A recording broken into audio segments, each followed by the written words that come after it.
But let me jump in by saying I see that we have a lot of people filing in. Welcome, everyone, to Metrics That Matter 2025. We are super excited to have you join us today. While you're zooming in, let us know where you're zooming in from, what you hope to learn, and let us know what your company is. If you're here, you will learn about tackling one of the biggest challenges in e-commerce, which is understanding which metrics truly drive growth and which might be holding your business back. I'm Kimberly Anderson, the Director of Content here at Agital, and I'll be guiding us through today's discussion alongside two incredible industry experts, Meghan Houston and Gina Potenza. So as I mentioned, um, I'll be walking you through the webinar. So here's the agenda. We'll kick things off with quick intros of our speakers. Then we'll dive into the why and how behind the most impactful metrics, followed by actionable best practices to refine your measurement strategy. And finally, we'll wrap up with a live Q&A session to answer your burning questions. By the end of this session, you'll have a clear roadmap for measuring success more effectively in 2025. So let me start out by introducing Meghan Houston, managing partner here at Agital. She is a powerhouse in digital marketing with over 6 years of expertise driving transformative growth for top brands, including Olaplex, shout out Olaplex, Zappos, EY, Jelly Belly, and more.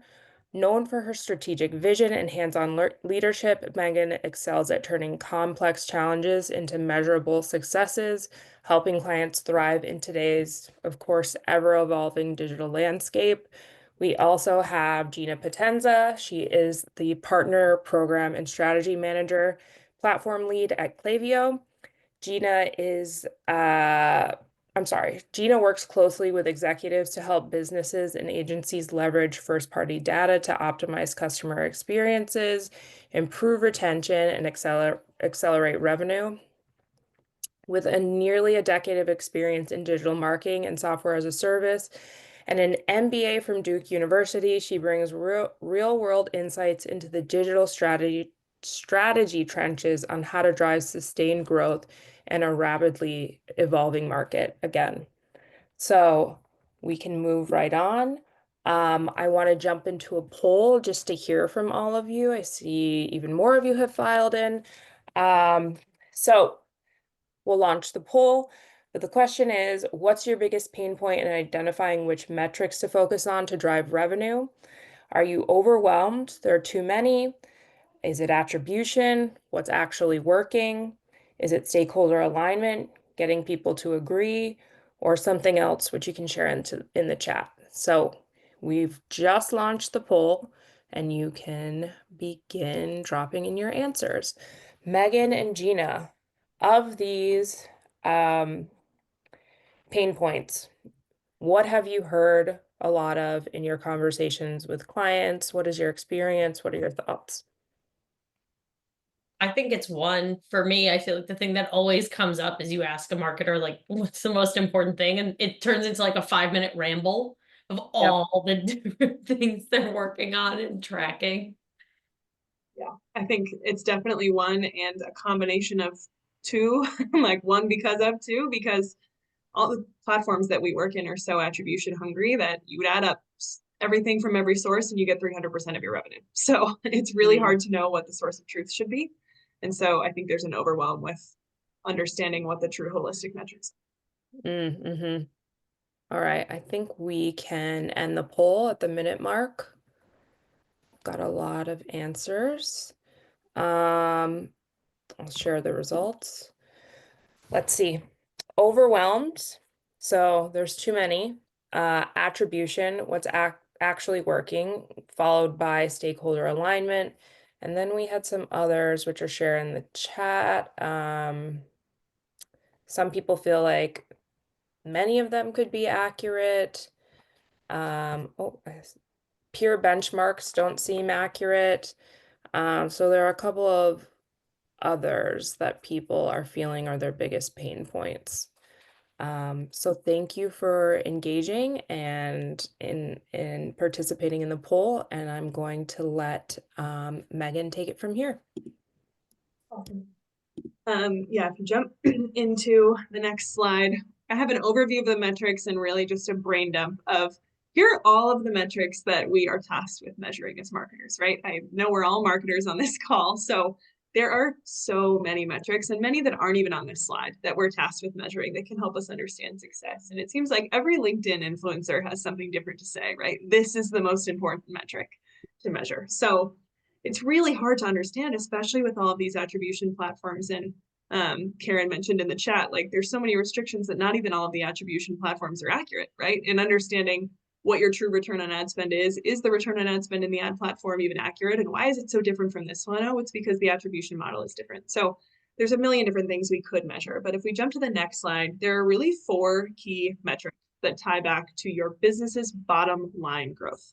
And those are profit, which is truly your bottom line, cost of goods sold, your revenue, and your customer acquisition cost, and how many customers you've acquired. And those 4 key metrics allow us to back our way into marketing KPIs that we can use to truly understand the success of our marketing efforts. And this, I think, helps a lot of marketers communicate at the executive level because executives are looking at these 4 key things, right? And so if we're using marketing KPIs like view-through rate, we can't tie that back to one of these 4 things. And so it can be really challenging for executives to understand the value of marketing and the value, especially the performance marketing brings, if it's not tied back to these 4 key things. So we'll jump into the next slide and we'll start with profit. So there's a couple of reasons why profit is a really key metric in 2025. The first is amid economic uncertainty, right? We've had a lot of changes in the US over the past 5 years, and business metrics really reflect a lot of those changes. And so amid a lot of that economic uncertainty, profit ensures your business can weather the storm, right? So this is really the #1 reason why profit is going to be a key metric to know and to measure and to be able to tie back to, because that allows each business to just weather financial challenges and remain viable. The second is for some businesses that we work with, they're looking for growth funding, right? So profit enables you to reinvest into innovation, expansion, and scaling opportunities without over-reliance on external funding. And then when you want to go for it, you have the numbers to back it up. The third is strategic decision-making. So it allows you to understand where your profit is truly coming from and what's really driving the business when you back your way into profit like this. The third is competitive edge. Those that are making the most have the most to reinvest, right? And you can pay higher customer acquisition costs and you can pay higher cost per clicks, and you're better able to compete in your market when you have more capital to reinvest, right? Think about it like a university. The more they have in their endowment, the more they're able to reinvest back into the school. It's the same with the company. And the fourth is investor confidence, kind of ties to that growth funding, right? Profit remains a critical indicator of business health. So a lot of those marketing KPIs we saw in the first couple slides aren't true measures of business health. And so what this allows us to do is attract investors and secure long-term partnerships, as well as just understand how well the business is doing. So if we jump into the next slide, we'll back our way into the metrics that help us determine profit, right? And one of those is cost of goods. So what this does is allows us insight into the true profitability because cost of goods sold directly impacts your profit margins, right? And with a lot of the economic factors that might be happening this year and that have already happened post-pandemic, changes in costs and shipping and all those fun things that business owners have to deal with, all of that goes right to the bottom line. So what at the top needs to change to make up for that efficiency or that loss in efficiency that you're experiencing on cost of goods? So it also allows you to understand your operational efficiency. So where might there be excess costs that you can make more effective? We think about that all the time in our marketing, right? What's not efficient enough and where can we trim? You think about that in your operational process as well. And Gina will talk a lot about time management and time investment, making sure that your time is efficient. The third is pricing strategy. So especially in Google Shopping and Amazon, and we're seeing all these competitive pricing platforms show up. Price is really a #1 reason why consumers will buy from a brand. And our Google partners released data in Q4 that was a #1 reason why consumers switched brands that they purchased from during the holidays is because they were getting a lower price somewhere else. So maintaining your cost of goods, making sure it's really profitable and efficient, allows you to be more competitive in your pricing. We actually have a tool at Agital that monitors this, can scrape different websites to understand how competitively you're priced.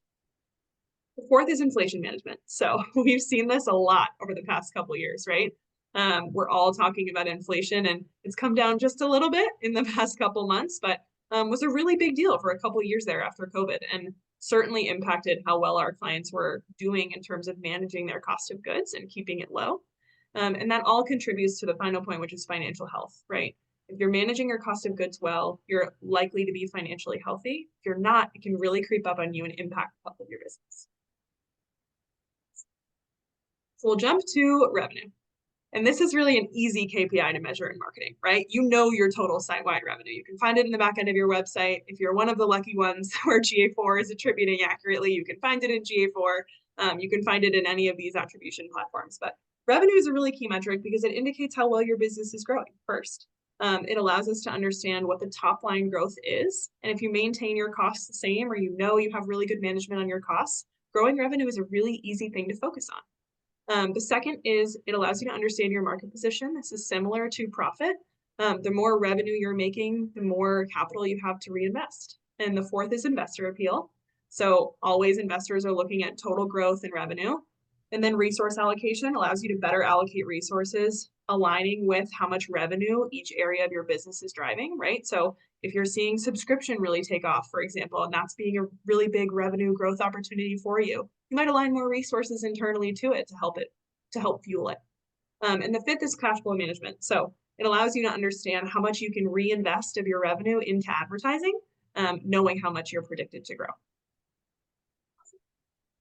Moving into customer acquisition, our final key metric here. So again, this is a really key metric in 2025. It allows us to understand if we're really truly driving growth. Acquiring new customers expands our market share and ensures sustained revenue growth over time. It also can compensate for churn, right? So if you have customers that are consistently switching, or you're experiencing a high volume of customer attrition, sort of stopping that leaky bucket is definitely a priority, right? What can you do to keep those customers coming back and get their customer lifetime value high? But also replenishing your new customer acquisition allows you, if you're doing a great job at the same time of increasing your CLV, you're going to see growth on both ends. The third is market insights. So understanding, where are you getting your customers from? Just yesterday, we did a demographic analysis with a client of which customers are we acquiring on Pinterest versus Meta versus Google versus email, and how are they different on each platform, and where might we be able to better reach new ones that are similar to our target customer. The fourth is cost efficiency. So CPA, or cost per acquisition, is a really common marketing metric that we use for clients to understand how well and how efficiently we're acquiring new customers. And the fifth is foundation for loyalty, right? So if you acquire a new customer, you figure out how many days you have until they churn and get them to purchase a second time, you're able to grow your business in a really sustainable way, focusing on the customer first. Awesome. So if we jump to the next slide, really what this boils down to is just one equation to rule them all. It's what is your profit, and it's your revenue minus your cost of goods. So if we jump to the next slide, what we can understand is how much the business is truly growing, what's trickling down to the bottom line from your cost of goods sold, which we just talked about, to your revenue. So those three key things, and this formula right here, will allow you to tie back all of your marketing metrics to this equation. And if you can tie back how you're measuring your performance marketing to this one equation here, you'll be able to truly understand what's driving the business from a marketing perspective. Not just what's driving eyeballs or views or impressions, but what's truly driving your business, if you can tie back your metrics to here.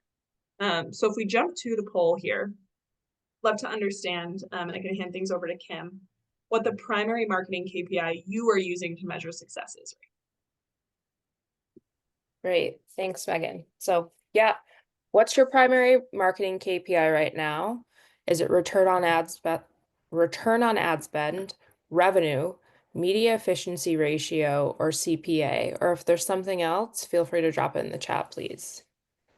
Gina and Megan, what are you seeing typically as a primary KPI? Yeah. Definitely. Go ahead, Megan. Okay.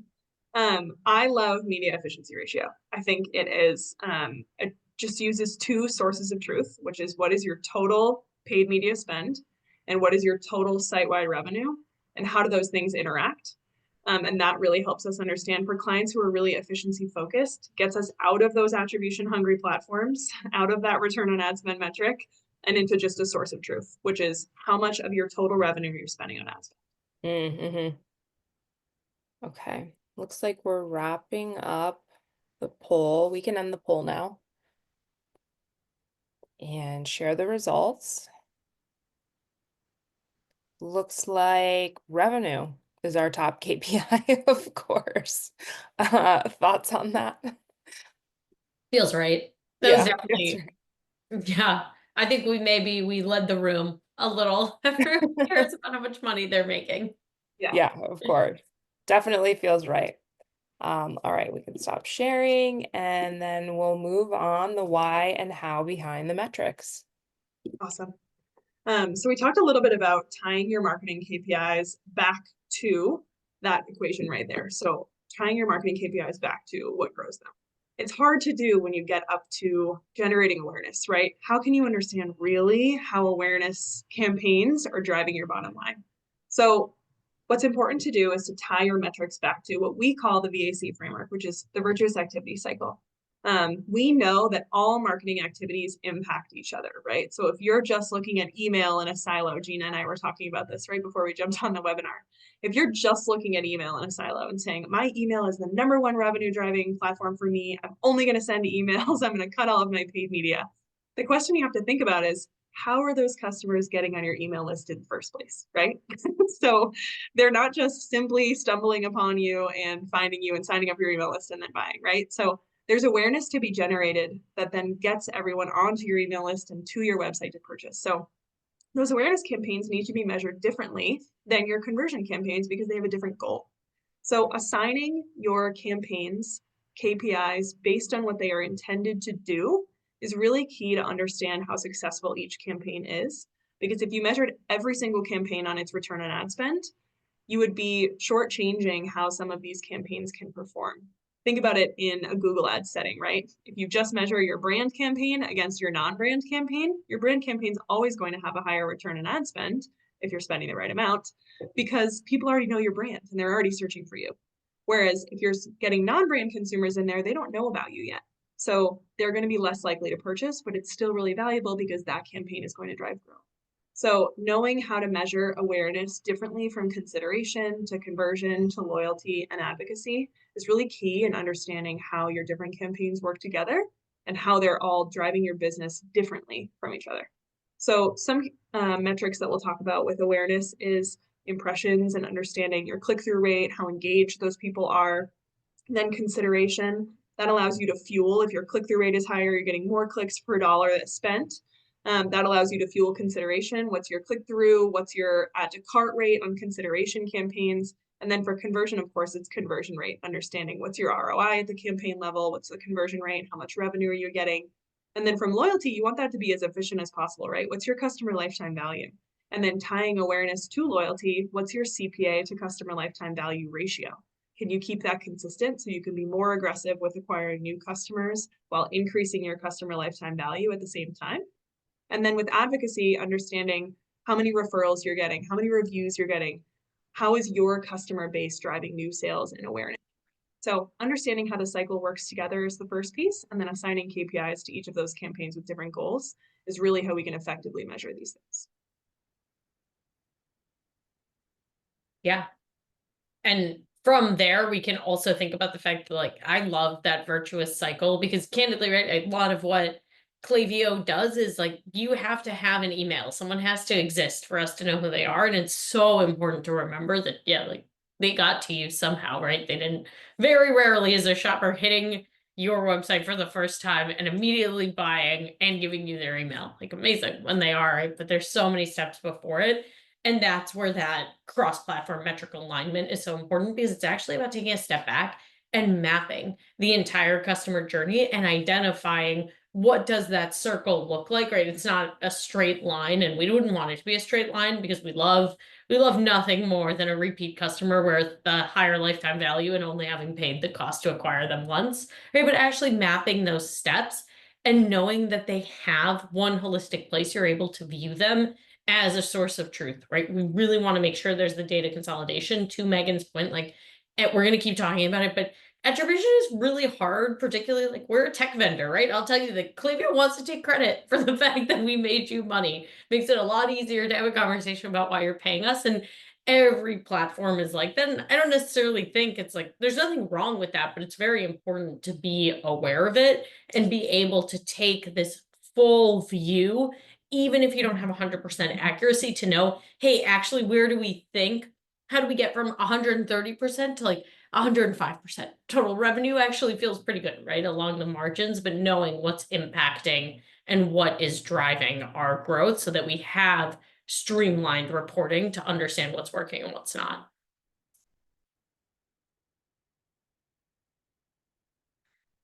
As part of that, when things are working or when things aren't working, I feel like part of my slides, I'll be honest, it's a lot of giving you guys a pep talk. It's like giving marketers a pep talk. These aren't things that are new. You all know them, but it's really important to refresh on them at the start of the year, particularly when you think about things like, hey, let's report on what Q1 this year looks like versus Q1 last year, not Q4 to Q1. Hey, it's so tempting to do, but that seasonality and all the other ebbs and flows that matter. You know, it's like a gym owner who is like, oh my God, my attendance was so bad in August, but it was so good in January. What happened?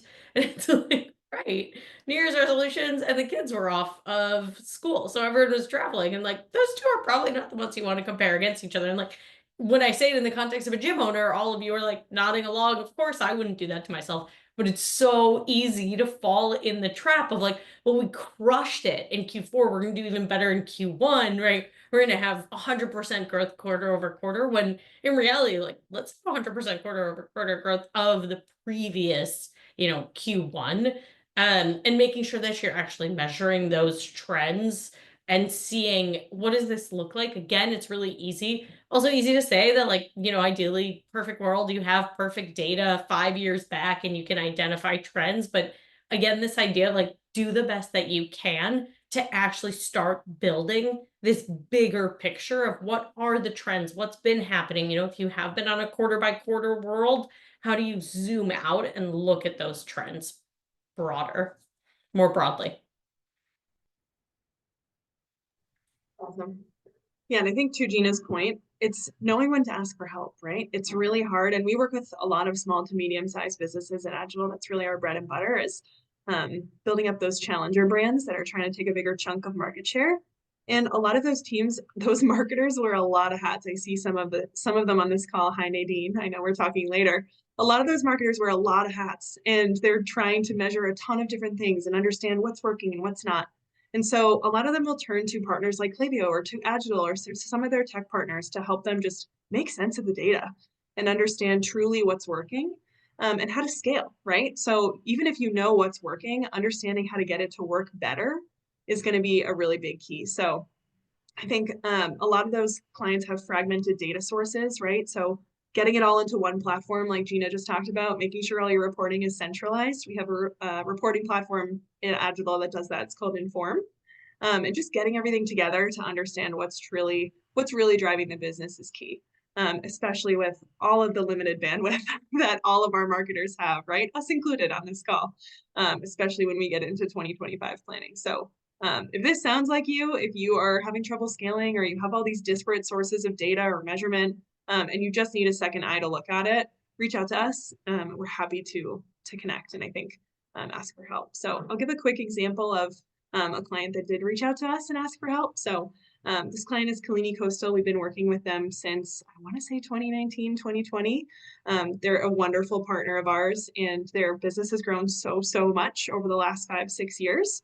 And they've transitioned marketing goals over those 5-6 years, right? Based on their different business objectives. When they were a really small business startup, we were working directly with the founder, who was really hustling to try to get it off the ground.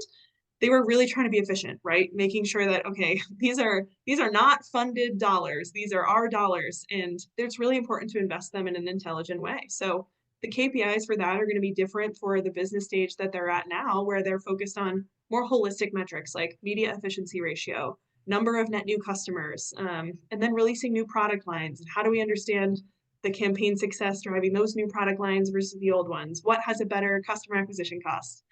So understanding more what KPIs you should be measuring based on your total business goals and the stage of business that you're at is really key. And you can see how focusing on the right KPIs just drove awesome growth over the last 5-6 years for Houston. So this is a really fun success story to tell, and it comes down to focusing on. Yeah, we love seeing 4 digits in the return. We love to see that. So we've been talking a lot about attribution, unification, like surprise. Those are things that Klaviyo helps you with, partially because when you think about Klaviyo, candidly, I think that we've really changed how we approach working with our customers and how we think about communicating to you all what Klaviyo is, because it's really all about that foundation of data when it comes to Klaviyo. And a lot of folks don't know that we were originally built as a data platform. The reality being that no one in 2012 in e-commerce was buying a data platform. And then we built activation channels on top of them. But that heart and soul of everything that you do, any messages that you send, any ads that you retarget, is that understanding of your customer and their relationship with you. And your data is then the foundation within Klaviyo, and being able to then act on that understanding of a fully contextualized relationship with a client, because we all know that like batch and blast doesn't have the best return, because every consumer, myself included, wants to feel like I have this personal relationship with a brand where they understand, right, what I have previously purchased. If you're a restaurant, right, what kind of food do I generally order? How are you making sure that you're tailoring your conversation with Gina versus your conversation with Megan, right? Really making sure that you're getting that level of nuance is made possible by having access to and then understanding of that data. Part of that is then we literally have this idea of like avoiding moving targets, right? We talked about this in this broad schema of the metrics that you're setting and how you're comparing your growth, but that also means consolidating into one platform so that you have a sense of where are the numbers coming from and how do they actually compare to each other, because we're able to go across platforms, but then tie it back to one revenue metric, one result, and actually being able to customize the attribution across your channels to give credit to the different parts of that journey. The other piece is that we have, like, when we think about consolidation, right? Because it's a trend in the market and has been candidly for years. I think that the one that we didn't list on this is just partially who wants to manage 10 different logins, 10 different UIs, and 10 different support teams when something isn't working, right? There's just the absolutely like, how do we make your life more efficient? But that then trickles down to being able to report all in one place. Again, you learn one interface and are able to do reporting, being able to then allocate budgets to those different channels because you have the visibility in the reporting, and actually tying together. You're not going to do everything in Klaviyo, right? We're not all things to all people, but we want you to be able to bring in that data so that you can then influence your decisions with a picture of all that data in one place. So Gina, it sounds like you're saying that Klaviyo really provides an opportunity for personalization. Is that what I'm hearing? When are you getting a billboard with that on it? Just your face. And yes, it's all about this idea that like the way that, maybe in my words, and we'll see if our CMO approves, right? But the way that I think about it, it's all about tying this one-to-one personalization done at scale, right? Like every marketer's dream of how do we do right message, right time, right person at scale, where you're not like, sure, if you're individually chatting with each consumer, it's a lot easier to look at their profile, but how do we help you build out that level of granularity at scale. And it's by using things like data science and AI, right? All these really sexy words that we hear. How we think about it at Klaviyo is like, marketing's a game, right? It's more fun when you gamify things. And how can we actually help our players, you all the marketers, win the game by building in these really powerful sets of technology that actually help you play and help you along the way? Mm-hmm. And Megan, can you speak very quickly to what that means for outcomes for marketers? That Yeah, level of I think, personalization and access to data. yeah, I mean, I think we know that when an ad is more tailored to the person it is served to, it has a higher click-through rate, it has higher conversion rates, and you're more efficient with your ad spend, right? So I think the same serves for email, right? If you're sending to, we hear the term a lot, spray and pray. If you're sending to everybody on your list and you're praying that it's relevant to them, you're doing it wrong. So I think knowing who you're targeting, knowing what works for them, testing that to get to that learning, that level of learning, will just make all of your ad spend more efficient. And I think efficiency is really the name of the game for a lot of marketers and a lot of businesses. Yeah, and it sounds like it makes your prospects and clients feel like you really know them Yeah. and understand them. Okay, Gina, I'll let you take it from here.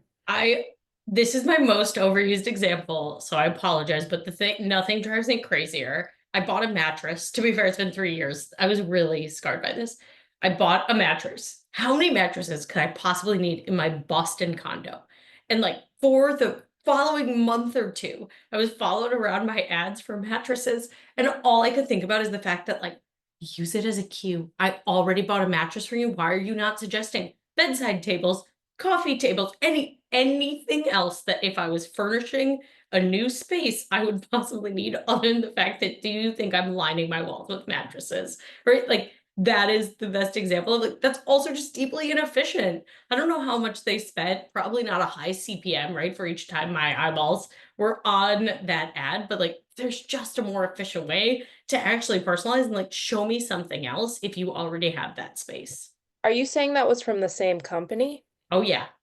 Yikes. Yeah, that's a huge opportunity to upsell with like sheets, pillows, one of those wedge supports for between your legs, one of those alarms that wakes you up slowly. There are so many other things that you'd need. That's such a great point.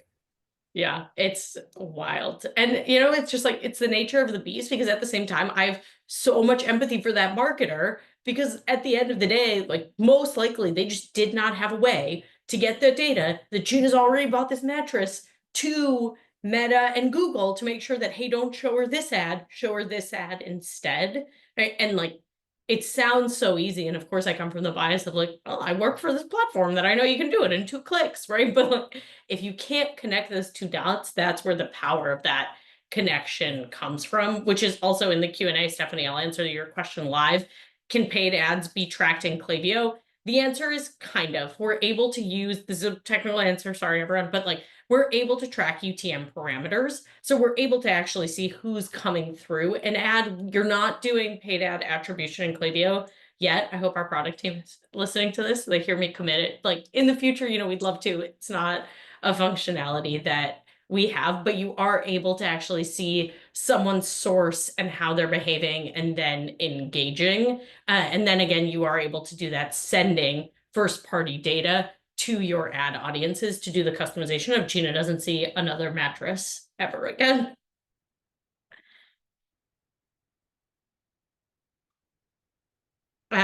We also want to make sure that you're to the same idea of like, don't show me an ad for a thing I've already bought. It's the same way that like SMS is really expensive, right? As a messaging channel, it is a not crowded inbox. And we really want to make sure that the folks who we are engaging on SMS are the ones who are engaging back, right? And actually like the highest ROI on an SMS or on any message you'll ever send, right? It's the one you didn't have to send in order to actually get the sale. And that's what we really want to drive you to save the work and the maximize the ROI by actually being able to be really strategic with who are we engaging on what channel, how do we create the flows, where if we go to the next slide, we're able to actually save the double work of, oh, it's not the next slide. pause my thought there. I'll come back to it. Don't worry. Double work. We'll talk about it. We can go to the next slide though. The attribution settings, to the point of you're not tracking ad attribution in Klaviyo, but what you are able to do is actually your different messaging modals, so your different activation channels, things like SMS and email. You know, when you are using different platforms for your different channels, again, to Megan's point, like if you had sent an SMS a month, 28 days ago, and you sent an email a week ago, Klaviyo and the other platform are both going to take credit. When you consolidate your activation channels into one place, into Klaviyo, you're able to get much more granular of actually being able to ascribe attribution, different windows to your different interactions that someone has with you. What this also opens is the giant can of worms of multi-touch attribution. Megan and I were talking about this before, right? It's the age-old problem of the fact that, of course, your abandoned cart email has the highest revenue of any of your emails. But the problem is that, like, someone got to your site, someone gave you their email, somebody added something to a cart and then left. And there were steps, and whether those were ads or other messages, something got them to your site. So that is something that actively, that for Klaviyo channels, we are working on multi-touch attribution so that we can really help you all understand what are the messages before, what were the interactions before that abandoned cart email, so that we can give you more insight into what's really working and what's contributing to your sales. This is duplicative work. I promised we'd come back to it. It's really this idea that, like, if you are building a campaign, right? If you are building, again, we look at that user journey and then we end up triple clicking into one part of the user journey where you're building this really complex interaction that is driving that relationship, whether it's for getting your first sale, or this is someone who's like top tier in your loyalty program, refers a bunch of folks. Either way, you want to be interacting with them in a nuanced and long tail way. We really want to make sure they're getting consistent messaging that looks the same, and also ideally that isn't at the same minute, right? Or even maybe within the same hour. I'm trust it all to you marketers if you want to message someone at the same hour, right? But what we care about is that it's really thoughtful about when they're getting what message and the messages that really work, so that you're not spending the time crafting these different pieces in different places that then end up overlapping.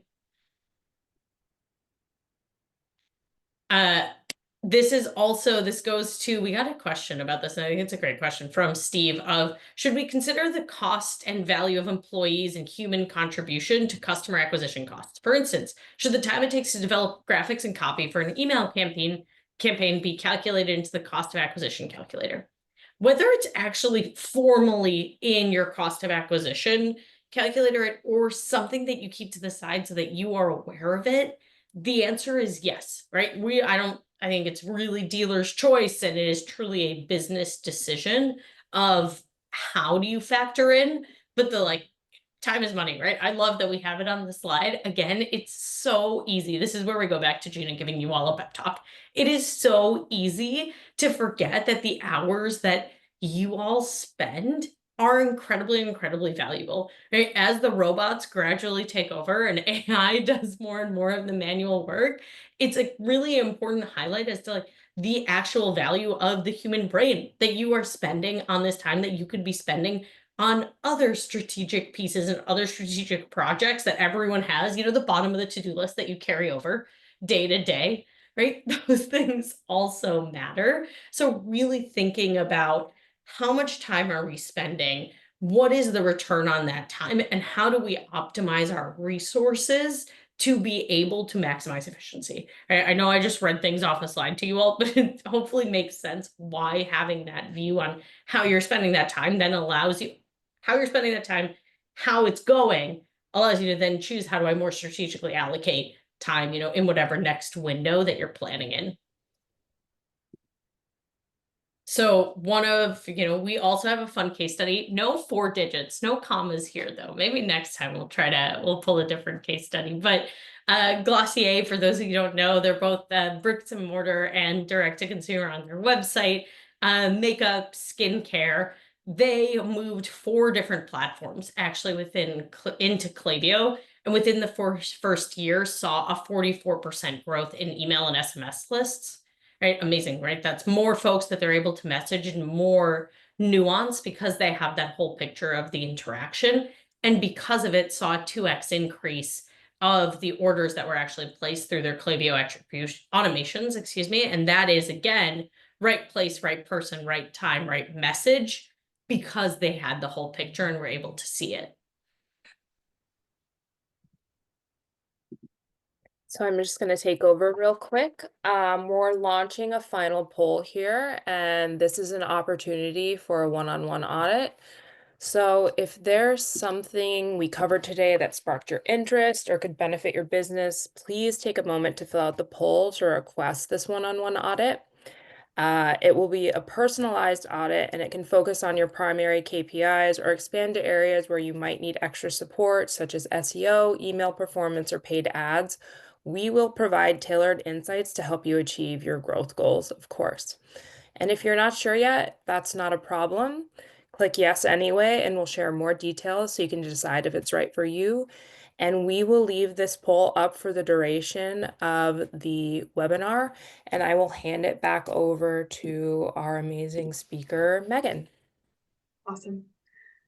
So I love everything Gina just talked about trying to understand what's really working for you. And I think coming back to the top of the meeting, we talked about understanding which KPIs make the most sense for you and using your business goals to determine that. So if we jump to the next slide, an exercise we like to do with new clients to try to understand their goals is understanding first their investment focus. So as an executive team and as a company leader, are you focused on short-term efficiency and making sure that 80% of your efforts are focused on really short-term gains, right? I need profit now. I need to be as efficient as possible. I just had a conversation with a client actually right before this call where they're doing a site migration this year and times have been tough and they need profit now. So we need to shift to a really short-term efficiency focused strategy for right now, and that's totally fine. And so there's different goals for that than if you're more focused on, you'll see that bottom bar there where you want to be like 20% short-term and 80% long-term, right? I want new customer acquisition. I want to grow my revenue a lot, and I'm willing to invest to do it. So there's going to be different goals for each of those different business objectives, and understanding which business objective you are of these three options. If you want to keep things short-term, if you want to be a little more well-balanced, where I would say most of our clients fall, and if you want to focus on long-term, the KPIs you're going to focus on are going to be different. So we'll walk through those in the next slide. If you're more growth focused, you're going to focus on acquiring new customers to scale, right? And how rapidly are you growing your new customer count month over month, year over year? How are you growing your list? And then how are you keeping them retained is kind of that next question. The second piece is sustainable growth, right? Okay, if you're looking for sustainable growth, but you're not willing to blow the roof off this thing, then you really want to understand what your CPA efficiency is, what's your cost per acquisition efficiency, and how does that relate to your customer lifetime value, right? A lot of our clients use a 3-to-1 benchmark. So I want my customer lifetime value to be 3x my CPA in a year. So within 12 months, I want to make back 3x what I spent to acquire that customer. And so if you move those metrics along, say you have a great product launch in a new category, your customer lifetime value goes up by 20 bucks, you can increase your customer acquisition costs a little bit and be more competitive. So if you're looking for sustainable growth, you're going to look for different metrics, right? And then if you're really efficiency driven, you want to focus on that media efficiency ratio. How much of my total revenue am I spending on advertising to try to maximize your return on investment? And if you're just looking on ROAS in platform, you're not looking at the whole picture. So media efficiency ratio is really just the inverse of total return on ad spend on your site. So those two factual metrics, your total ad spend and your total site-wide revenue. So moving to the next slide, taking a look at those different goals, knowing if you're looking for rapid top-line growth, if you want to do more with less or the same, looking for more efficiency, or if you're just looking for really scalable and sustainable growth, the metrics are going to be different. So there's 4 different metrics that we recommend for each of those different goals. So if we move to the next slide, the first one is media efficiency ratio. You've heard me talk about this, pretty passionate about it. What it does is it sort of bypasses all of those attribution hungry platforms. Like Google said I made this much, Meta said I made this much, Caridio told me I made this much. You add it all up, it's 3x your total site-wide revenue because all of them are overinflated. Every platform's attribution hungry, as we like to call it. So If you're looking for short-term efficiency, instead of just looking in platform at what your return on ad spend is, use media efficiency ratio as a benchmark to understand how much of your site-wide revenue you're spending on advertising.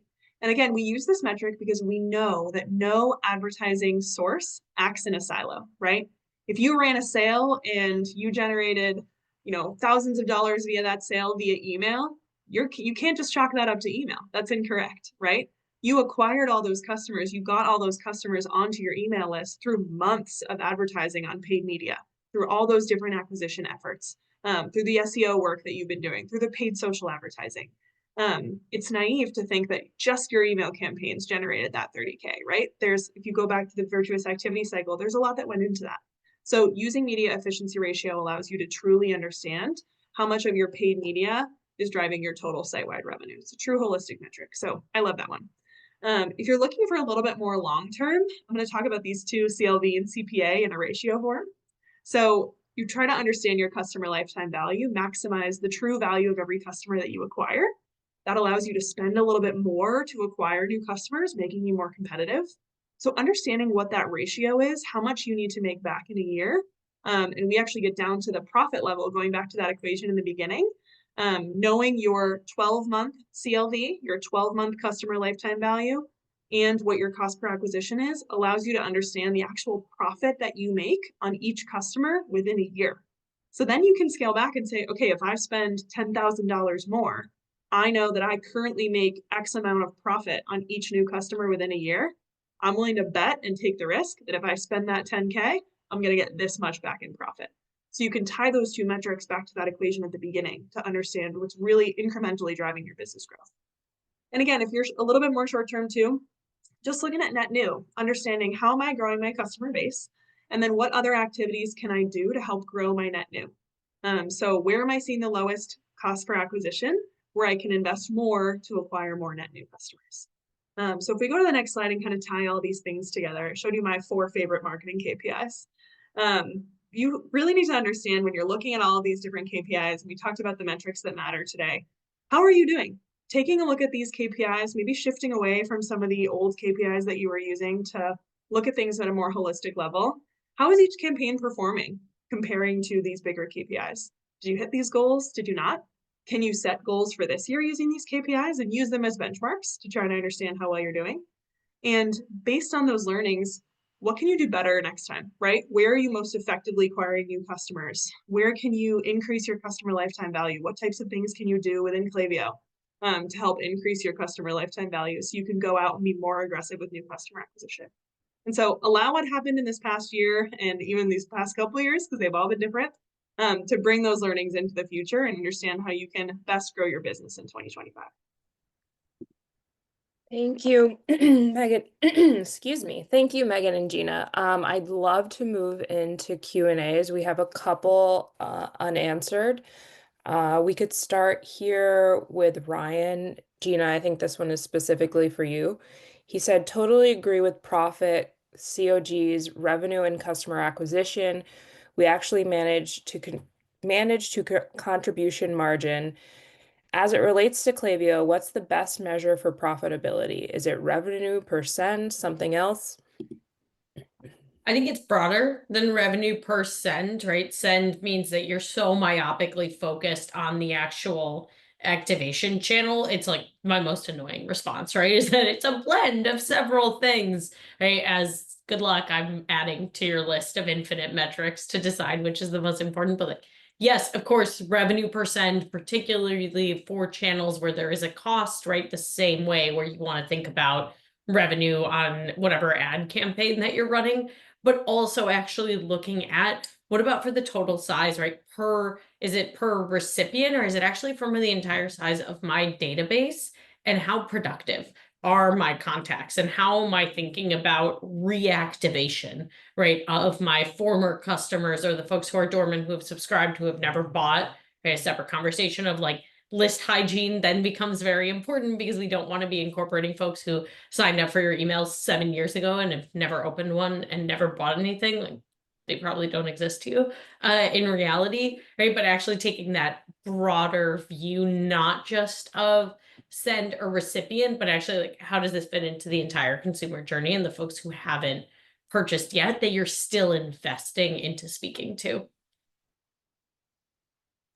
Awesome, thank you. Megan, it looks like we have a quick one for you. When using MER, how do you identify unprofitable channels?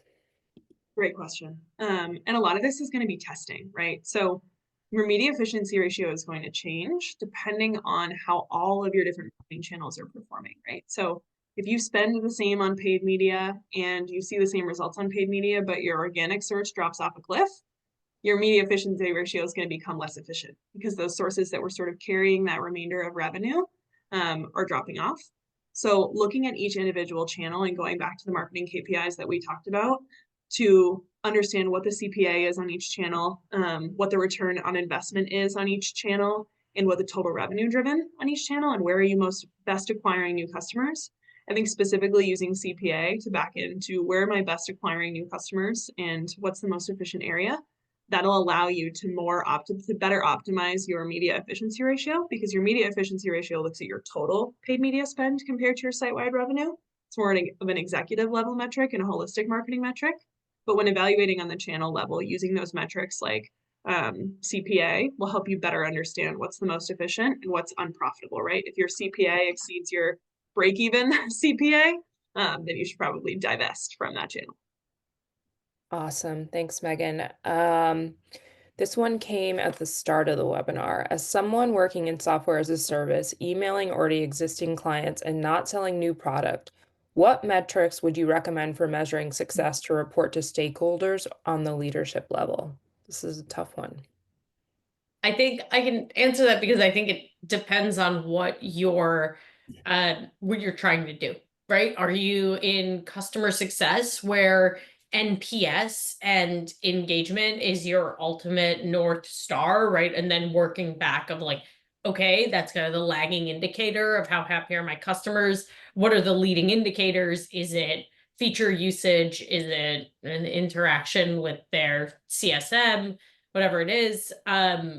The then so that's like a CS example. So basically, we can't give you a my read is I'm not sure we can give you a satisfactory answer because it so depends. Where like you clarified that you're not in sales, right? But whatever. If you were in sales, then your top metric would be, hey, how many responses and how many meetings am I getting booked on these emails?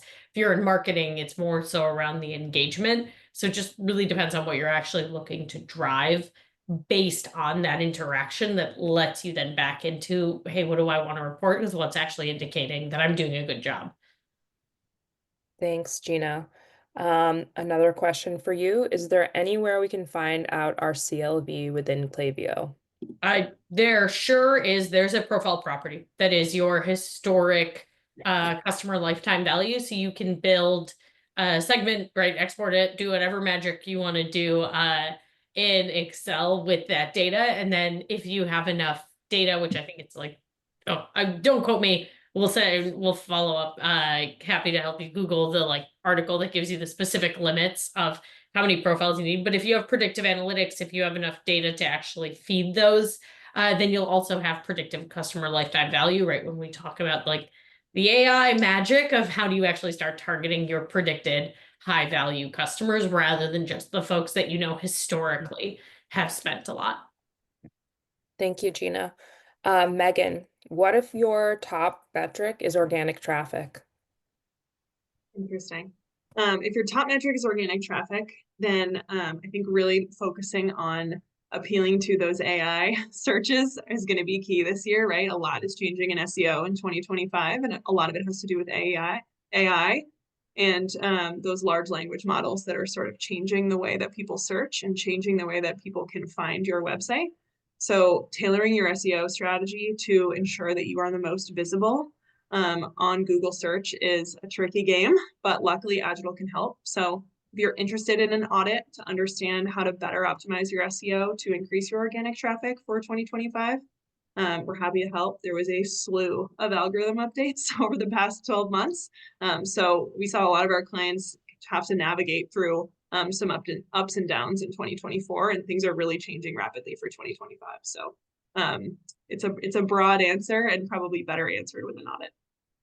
Great. And I'll also add in Q2 that we have an upcoming webinar about getting your search results to appear in those LLMs. So can you get leads from ChatGPT? Yes, it's absolutely possible. So look out for that. Finally, I know there's a wide range, but is it possible to ballpark a super rough industry standard for email revenue per send? Gina, I believe this is for you. My gut is no, candidly, like because we're gonna have and there's just such to your point, the range is actually so broad. We're like we were talking about love sacks earlier. A love sack beanbag costs whatever $2,000. Versus God, I'm gonna age myself. I can't think of like what's a plastic knickknack, a fidget spinner. Right. A fidget spinner, right? That costs you buy in bulk that costs 20 cents.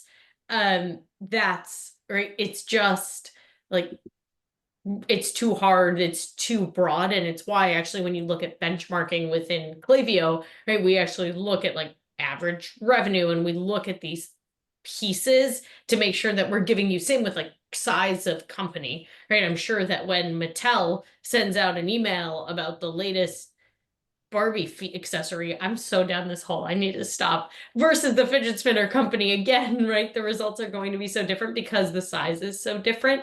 So making sure that that's why those benchmarks are aligned.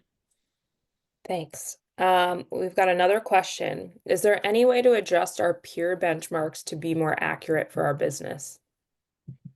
I don't know. That is a great question. So my honest answer is I don't know, but we can follow up and or reach out to whether it's support or your customer success rep. Hopefully they have a way more satisfying answer than I do, but happy to follow up as well. All right. Wonderful. Thank you so much, Gina. Thank you, Megan. Thank you for everyone attending. Again, if you're interested in a one-on-one audit or something we talked about today or another issue that you might be having, please hit our poll. And we will be sending out the recording via email with the slides. So if there's anything that you missed, you can review it on your own. And I think we've covered everything. So thank you for attending. Watch out for our upcoming webinars, and we'll see you soon. Thank you. Thanks, everyone.